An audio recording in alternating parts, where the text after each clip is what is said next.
So this one time, my sister and I went over to my sister's house, and she was like, I think I had to go to the car or something, or she was like, hey, let's walk the dog, and I said, okay, I'll go with you.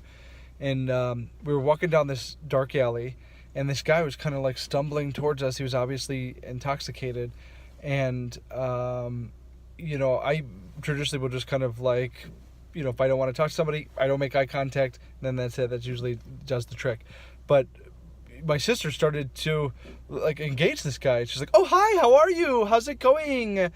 And like, long story short, she had like an hour conversation with this guy, and at the end of it, I had no idea who this guy was. I thought she knew him, and I was like, "Oh, where do you know him from?" And she's like, "Oh, I don't." And I'm like, "What do you mean you don't know him?"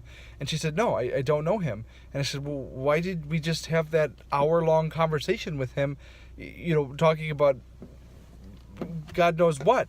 And she goes, "Oh, well, because, if you engage somebody and you say, 'Oh, hi,' and smile at them, they're less likely to kill you." And I said, "I'm sorry, what? Come again?" And she said, "Yeah, there's been stories of like serial killers and people will like smile at them and then they change their mind and they don't go and kill all those people." And I said, "Oh, okay. Okay."